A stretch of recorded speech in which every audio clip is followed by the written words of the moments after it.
Le retour de Cristiano Ronaldo à Manchester United était une erreur, on voit tout ça dans cette vidéo. Salut à tous les gars, c'est Azial. Aujourd'hui on se retrouve pour une nouvelle vidéo, un petit peu centrée sur Manchester United. Un club qui depuis quelques années fait un petit peu des yo-yo, c'est-à-dire il y a une année où on se dit ah c'est pas mal United, ça commence à revenir sur le devant de la scène, ça commence à redevenir le club qu'il était par le passé. Et puis l'année d'après, ça s'écroule complètement. C'est vraiment un club qui fait le yo-yo en ce moment et cette année ils sont dans la phase plutôt descendante. C'est vrai que les résultats sont très compliqués, le jeu est très compliqué, les joueurs alignés, voilà, voilà, les joueurs alignés, franchement t'as pas trop envie de regarder cette équipe. Et puis aussi il y a un entraîneur qui fait beaucoup parler, Erik ten Hag, vis-à-vis du cas Cristiano Ronaldo par le passé. Cette année, le cas Sancho, le cas Anthony, etc. Bon, même si Anthony c'est un petit peu différent. Bref, il y a pas mal de choses qui touchent ce club. Aujourd'hui dans cette vidéo, les sujets principaux, on va parler bien évidemment du cas Erik ten Hag. Est-ce qu'il doit rester du côté d'United ou être viré? On va revenir sur le cas CR7 parce que finalement j'en ai pas parlé sur la chaîne parce que ça s'est passé avant que je commence et j'ai des choses intéressantes à dire. Il y a un ancien entraîneur de Manchester United, vous allez le voir, qui a dit que faire revenir Ronaldo était une erreur. Et puis on parlera aussi un petit peu du cas Anthony, du cas Sancho et du cas de pas mal d'autres joueurs. Donc bref, pas mal de choses à voir dans cette vidéo. Avant que la vidéo commence, comme d'habitude, n'hésitez pas à la liker, à commenter, à partager et à vous abonner. Ça fait toujours plaisir et ça aide énormément pour le développement de la chaîne. Et puis on peut y aller dès maintenant, rentrer dans le vif du sujet de la vidéo. On commence par le show. On commence par le show Cristiano Ronaldo. Là, je sais que ça va être le sujet qui va intéresser le plus de gens sur cette vidéo. En tout cas, je pense. Ole Gunnar Solskjaer, moi je dis. Je sais pas comment vous le dites vous. Moi, ça peut se dire Solskjaer, je crois. Moi, je dis Solskjaer. Bon, bref. Solskjaer. Voilà, comme vous voulez, les gars. Ne m'attrapez pas. Attrapez pas ma veste sur la prononciation, les gars. C'est déjà assez compliqué. Explique s'être trompé avec le retour de Cristiano Ronaldo à Manchester United. Pourquoi il s'est trompé? Il a expliqué: ramener Cristiano Ronaldo était une décision difficile à refuser et j'ai senti que nous devions le faire, mais cela s'est avéré être un mauvais choix. Bon, réagir vite fait sur cette petite déclaration et plus globalement du coup parler un peu du cas CR7. Bon, CR7 Manchester United, on sait tous comment ça s'est fini, l'interview chez Piers Morgan, hop, United qui du coup a mis fin à son contrat, départ en Arabie Saoudite. Pourquoi il s'est passé tout ça? Parce que Cristiano Ronaldo et Erik ten Hag n'ont pas eu, on va dire que leur relation n'a pas démarré sur le bon pied, voilà, ça n'a pas forcément très bien démarré puisque Ronaldo avait eu des soucis vis-à-vis voilà, des soucis personnels. Je vais pas en parler dans cette vidéo, mais je pense que vous le savez. Il avait des gros soucis personnels. Il avait aussi une envie de quitter le club durant l'été où Erik ten Hag est arrivé, ce qui a fait que Erik ten Hag n'a pas voulu compter sur lui. Et même quand Cristiano Ronaldo finalement est resté du côté d'United, ten Hag n'a pas compté sur lui. Et Ronaldo était qu'un simple remplaçant qui était destiné à jouer en Europa League. Maintenant, si tu prends la globalité du coup des 1 an et demi que Cristiano Ronaldo a fait à Manchester United, moi la première saison de Ronaldo, je suis désolé, avant l'arrivée d'Erik ten Hag, la première saison de Ronaldo la première saison de Cristiano Ronaldo à United, elle est exceptionnelle. Pour un gars de son âge dans le championnat de la Première Ligue, on n'arrête pas de rabâcher, de répéter que c'est le championnat le plus dur, que c'est un championnat super compliqué, etc., que c'est le meilleur championnat du monde. Le gars, il arrive dans ce championnat, dans une équipe de United où l'année où Ronaldo revient, United c'est vraiment une équipe à l'agonie, mais à l'agonie. L'équipe est très compliquée, le système mis en place, etc. Même si la saison d'avant, certes, ils avaient fait deuxième, sur ça je suis d'accord, mais on l'a bien vu que ce soit avec ou sans Cristiano Ronaldo, l'année où il est arrivé, la première, l'équipe c'était très compliqué. En termes de jeu, etc., c'était dur. Il y a eu le passage après avec Ralf Rangnick où ça n'allait pas forcément mieux. C'était très compliqué. Et malgré tout ça, Ronaldo, sur le point de vue individuel, il t'a fait les différences. En Ligue des Champions, c'est Ronaldo qui te marque tous tes buts, qui te permet d'aller en 8ème de finale de Ligue des Champions. Sinon, United ne passe même pas les poules. En championnat, il finit meilleur buteur. Non, il finit deuxième meilleur buteur du championnat, si je ne me trompe pas, avec 21 buts. Si ma mémoire est bonne, quelque chose comme ça. Enfin bref, il te fait une saison, individuellement parlant, exceptionnelle. Vient maintenant, du coup, l'année d'après, c'est Ligue Europa, il n'y a pas de Ligue des Champions parce que ce United-là avait fini 6ème, si je ne me trompe pas, pour vous dire. Et sans Cristiano Ronaldo, je pense que ce United ne se qualifie même pas pour l'Europa League. ils avaient fini 6ème, Ronaldo qui a des envies de départ, Ronaldo qui a des soucis personnels, l'arrivée de Ten Hag et Ronaldo où on sent que c'est pas l'amour fou entre les deux, Ten Hag n'utilise pas Ronaldo, etc. Donc pour finir un peu sur la fin de cette histoire, pour moi faire revenir Ronaldo c'était pas un mauvais choix, bien au contraire, c'est plutôt comment Ronaldo et United se sont mis d'accord et ont utilisé l'un pour l'autre, parce que pour moi Ronaldo a quand même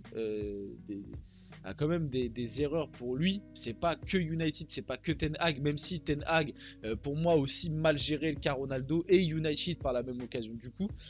Pourquoi? Parce qu'en fait, je suis désolé, vous pouvez me dire ce que vous voulez, ça reste Cristiano Ronaldo.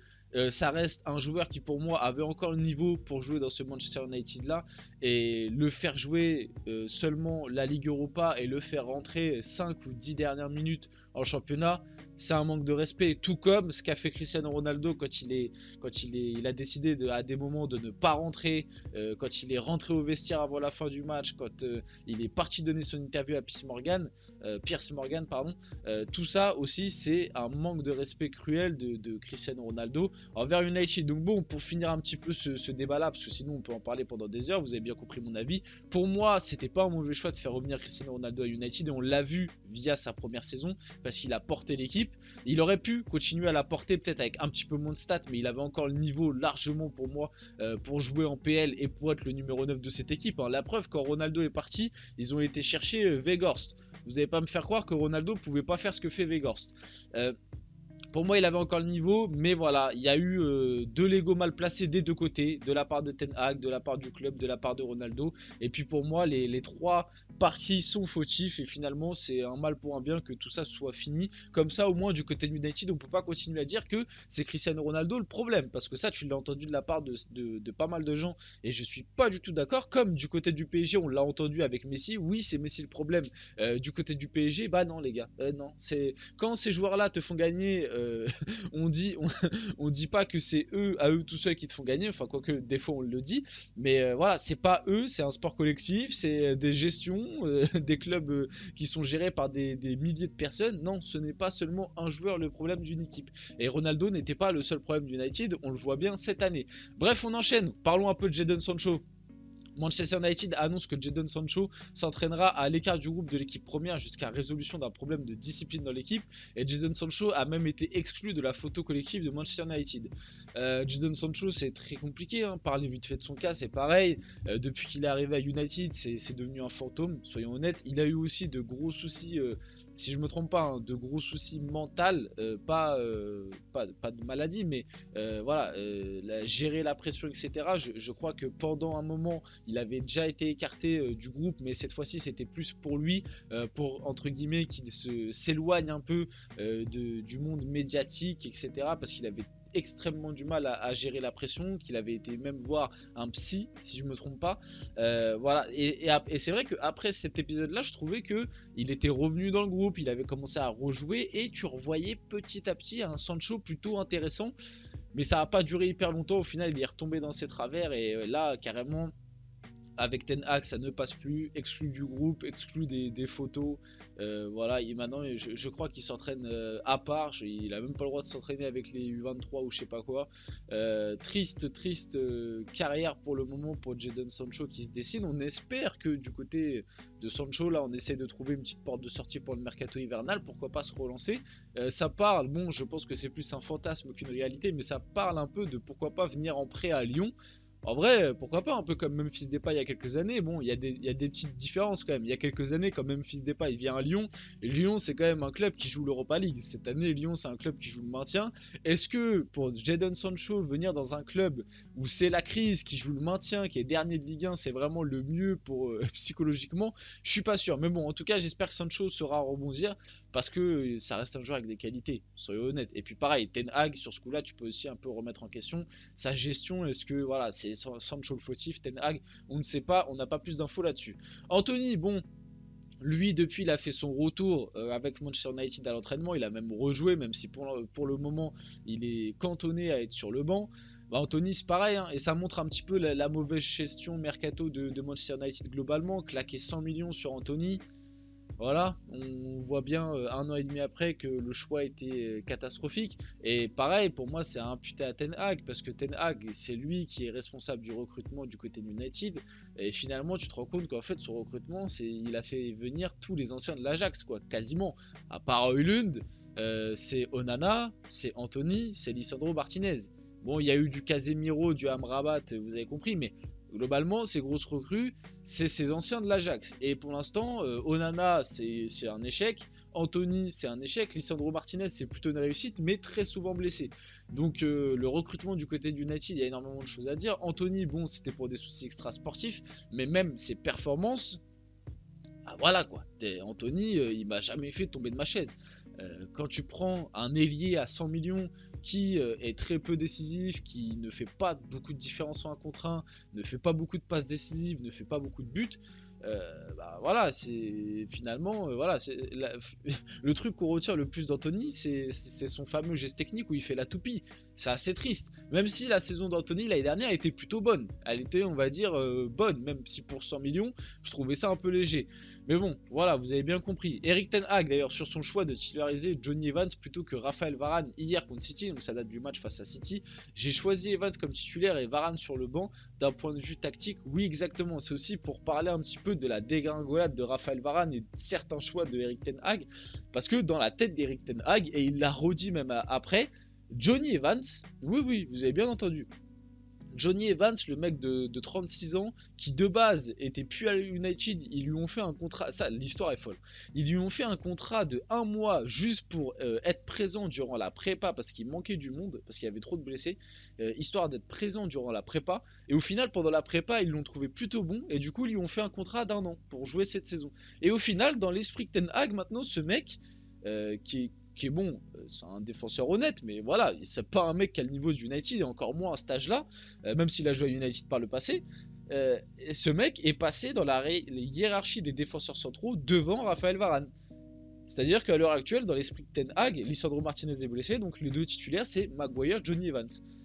Non mais voilà, c'est pour parler un peu des choix de Ten Hag. Alors ok, Varane, c'est très compliqué depuis le début de saison, entre les blessures et dès qu'il joue, t'as l'impression que le gars il a un défibrillateur sur le dos, mais quand même les gars, la gestion n'est pas forcément bonne. Et vite fait, on arrive un petit peu sur le cas Eric Ten Hag. Situation compliquée pour Eric Ten Hag avec Manchester United, il peut remonter la pente selon vous. Pour moi, honnêtement, je pense qu'Eric Ten Hag, c'est un bon coach, c'est un très bon coach, attention. Mais soyons honnêtes, j'ai l'impression que le mec est perdu. J'ai l'impression que le mec est perdu et que petit à petit, il est en train de perdre son vestiaire. Est-ce que vraiment il peut remonter la pente du côté de Manchester United à l'heure actuelle? Je suis pas convaincu. Je suis pas convaincu. Il y a beaucoup trop de joueurs dans cette équipe et des joueurs parfois un petit peu cadres ou alors les joueurs de qualité. Quand tu vois le Marcus Rashford de cette année.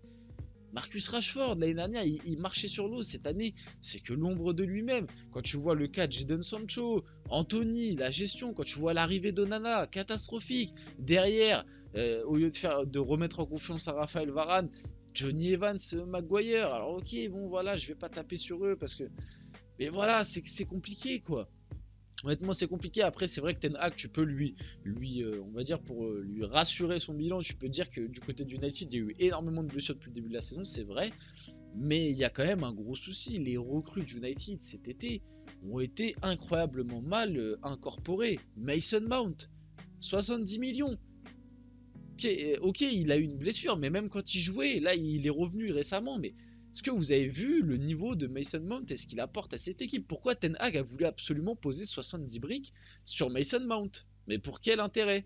Même Amrabat, l'intégration d'Amrabat. Amrabat, moi j'avais un très bon souvenir de lui lors de la Coupe du Monde. Là, du côté du United, t'as l'impression que c'est son frère, quoi. Et en plus, il a vraiment un frère qui joue au foot aussi. Donc, non, mais vraiment. Bon, vite fait, on finit là-dessus aussi. Le Qatar a décidé de se retirer des négociations pour le rachat de Manchester United. On le savait, c'est Jim Ratcliffe, donc le dirigeant d'Ineos, qui maintenant s'occupe, il est actionnaire minoritaire de Manchester United à 20%, mais il va diriger le sportif, je ne me trompe pas. Bref, on arrive sur la fin de cette vidéo, j'espère qu'elle vous a plu. Si c'est le cas, n'hésitez pas à la liker, à commenter, à partager, à vous abonner. C'était Azial et on se retrouve très rapidement pour une prochaine vidéo.